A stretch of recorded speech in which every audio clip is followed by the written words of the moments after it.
Sadly, thousands of people are reported missing every single day. While the majority of missing person cases get resolved, there's still a large number of people that are never seen again.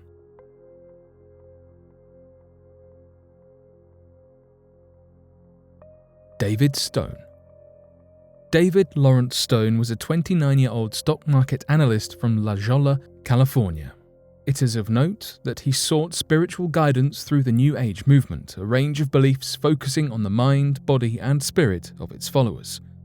This knowledge was a pointer that gave authorities more information, when they later discovered his tracks through a desert in New Mexico and traces of related clues and hints that he may have intentionally left behind for them to find. Stone was known for having anger and control issues, and these problems became worse just 3 days before Halloween of 1988. After a significant outburst and loss of control, Stone told his family and friends that he needed some time away.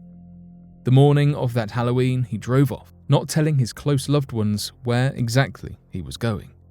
What happened next was determined by investigations and a report by Sheriff Bill Cavalier, the investigating officer in the case. It was said that Stone walked into a desert about 145 miles east of Tucson, Arizona, from where he just kept walking. He walked so far that he got from Arizona to New Mexico, where a farmer discovered him and approached him, surprised at seeing a walking tourist in such a far and rural area of New Mexico. When asked about the encounter later, the farmer told investigators that Stone told him he was looking for what he called the beast. Other locals and residents also noticed Stone, reporting that he had been walking alone, muttering to himself and acting extremely strange. Around the 5th of November, Stone's car was found abandoned along an empty stretch of the New Mexico Highway 80, south of Road Forks, New Mexico. Stone's family believed him to be on what is referred to by New Age members as a vision quest, a journey taken for one's self-discovery and understanding of him or herself.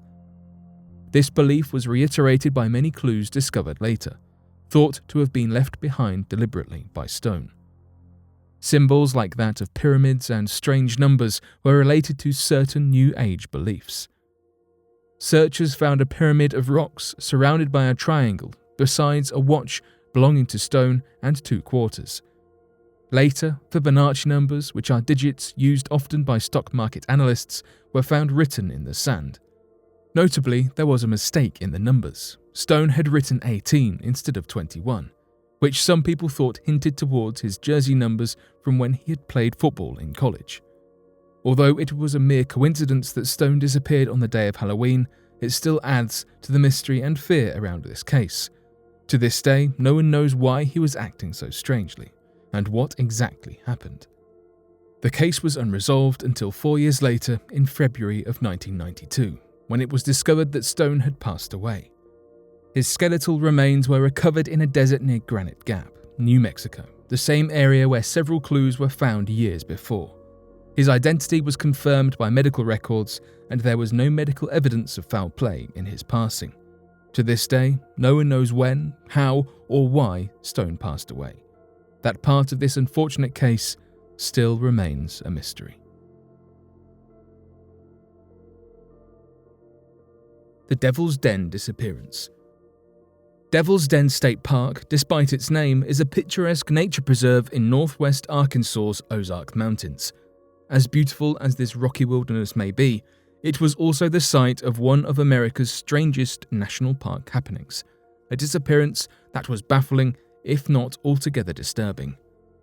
In the summer of 1946, 8-year-old Catherine Van Alst was staying in a cabin with her family in Devil's Den State Park, deep in the Arkansas wilderness. It was her first holiday, and the family were celebrating her parents' 25th wedding anniversary.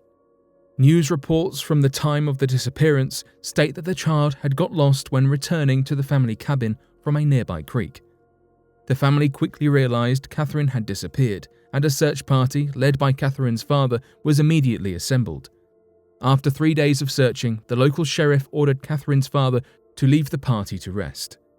By now, everyone feared that she'd be dead. 3 days lost and alone in the wilderness would have taken a huge physical toll on most people, let alone a vulnerable young girl. On the 6th day of the search, Catherine was found. Despite the family's relief, Catherine's discovery was where the mystery really began.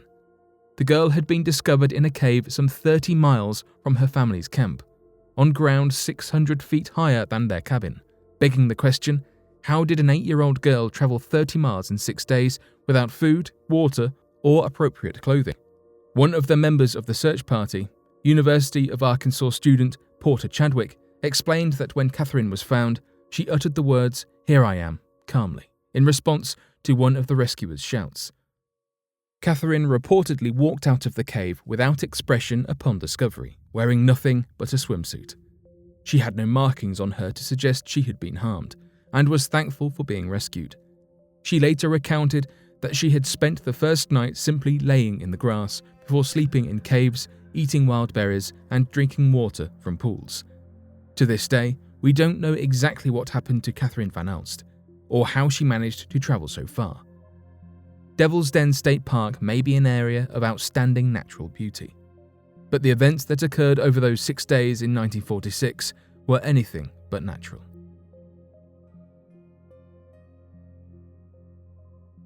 Cindy Song. Hyun-Yong Cindy Song was a senior college student at Pennsylvania State University when she went missing. On Halloween of 2001, she attended a costume party with 2 of her friends dressed as a bunny. The 3 stayed at the party until 2 a.m., stopping at a friend's house to play video games before going home. At 4 a.m., Cindy's friends dropped her off at her apartment. She was never seen again after that. Upon conducting a search of her apartment, it was confirmed that there was no sign of forced entry or struggle. Her school backpack and mobile phone were all found in the apartment. Her purse, containing credit cards and her driver's license, however, was missing. Police believed Song was still wearing her costume when she left the apartment because it, too, was not found. A phone analysis was conducted, revealing no inbound or outbound calls, messages, or emails, adding to the confusion and lack of evidence leading to any suspects. Tickets to a concert and a printed receipt for a computer were both found in her apartment, providing evidence that she was making future plans that did not involve running away or disappearing. According to her friends and family, there was no evidence that Song was depressed, unhappy, or intending to run away. She was always considered upbeat, friendly, and outgoing, including on the night that she vanished. The surrounding wooded areas were also searched but revealed nothing linked to the case. It is thought that while on her way to a 24-hour supermarket, Song was abducted either on the way or at the location. Others believe that she may have left her apartment with someone close to her that she trusted, and her life was taken. Adding to the mystery and confusion, a woman of a similar description was later seen being forced into a car by a man in Philadelphia, 200 miles away from her apartment. It was reported that she was screaming and resisting, crying for help, but finding none. The man remains a possible suspect, although police do not know who he is. The man has still not been found. A few more suspects were discovered about 2 years later, in 2003, including Hugo Selensky. A co-defendant in his case told police that he and an accomplice, Michael Kukowski, had abducted and taken the life of a woman from Pennsylvania State College that matched Song's description, although nothing was ever confirmed. The report led authorities to 5 bodies, which were all DNA tested for identification. None of them, however, were found to be Song. Even recently, in 2014, 7 more bodies were discovered on Selensky's property. Again, authorities hoped that perhaps Song's body would be found and the case would be solved. However, her body was not one of those, and has still never been found. This case remains unsolved, as no new evidence has surfaced regarding what may have happened to Song after that Halloween night. Shaquid Baseev. The second on our list is a married man by the name of Shaquid Baseev. Baseev was born in 1939 and lived on the outskirts of Grozny, Chechnya. He was married with 5 children. Shaquid Baseev was just your regular civilian and works as an auto mechanic in a local company. However, it is his mysterious disappearance in 2002 which is interesting.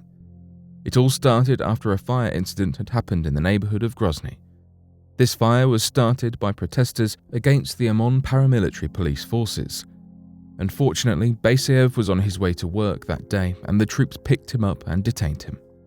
You would have expected Baseev to be given the chance to call his lawyer, but at that time, Russia was a very hostile place to be with a lot of military brutalities. This was due to conflict and war that had broken out in 1991, so the country was somewhat lawless. So without a proper trial, the Russian troops began to violate Baseev's rights by beating him up. They were making fun of his misery, and some of the troops even filmed the detention. As if that were not bad enough, the troops would later sell the videotape to his wife for $1,000. His wife was pleading for the release of her husband, but what she got was a video showing Baseev lying on the ground and being kicked by a soldier before he was taken away. For some reason, those troops seemed to be having the time of their lives torturing Baseev. We do not know exactly what happened to Baseev in their custody, but we do know that they gave a sketched map to his wife which supposedly shows where her husband was buried. When she got there, she didn't find her husband, but she found a piece of cloth that looked like it was torn out of her husband's coat. Now you might be wondering why his wife hadn't involved the police, but she did, and it appears they could not do much to challenge the Russian troops. After the disappearance of her husband, she immediately gave the video footage of his detention to the authorities. However, the Russian authorities failed to carry out an effective investigation despite having the footage as evidence. For several years, Baseev's perpetrators went free with no one being held accountable for his disappearance. When his wife discovered that she might never find justice in Russia, she took the case to the European Court of Human Rights for help. Russia was sued to court in a case termed Baseev versus Russia. On April 5, 2007, the woman was able to defeat the world's largest country and brought justice for her husband.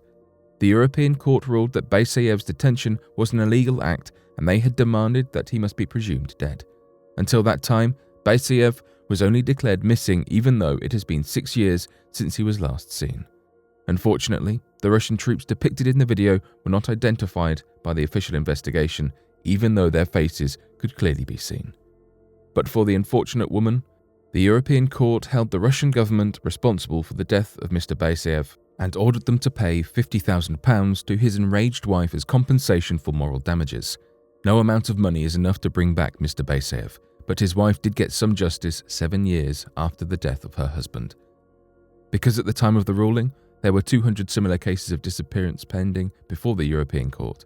It would later be reported that an estimated 5,000 people disappeared in Chechnya since the start of the war.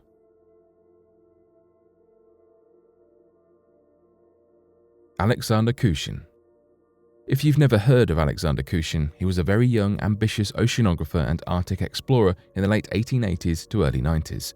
At just 17 years of age, Alexander fell in love with the sea and became a seaman on a Norwegian ship. His exposure to Norwegians made him passionate about the culture. He mastered their language in 1 year and would later go on to write short Norwegian to Russian dictionaries for his compatriots. Kushin went for numerous expeditions, especially one to the South Pole. As an oceanographer and navigator, he made numerous observations in the southern Atlantic, but Kushin's biggest exploration was yet to come. In 1911, he earned his biggest trophy when he got engaged to Aslaug Paulsen, the girl of his dreams. They were deeply in love with each other and had planned to get married.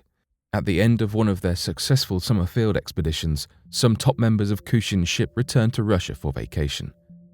Captain Kushin and 10 others of his crew members got bored one day and decided to explore the Pacific Ocean via the northern sea route. The young captain and his crew had failed in consulting with the authorities in St. Petersburg.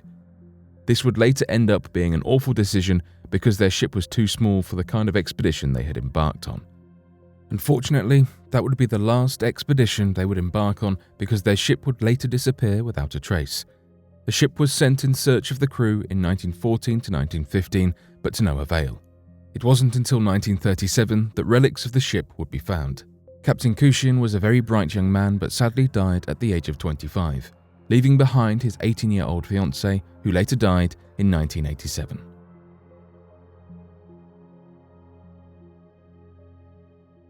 But what do you make of these mysteries and disappearances? Be sure to let us know your thoughts in the comment section below and help us by growing this community while working to solve these unexplained mysteries.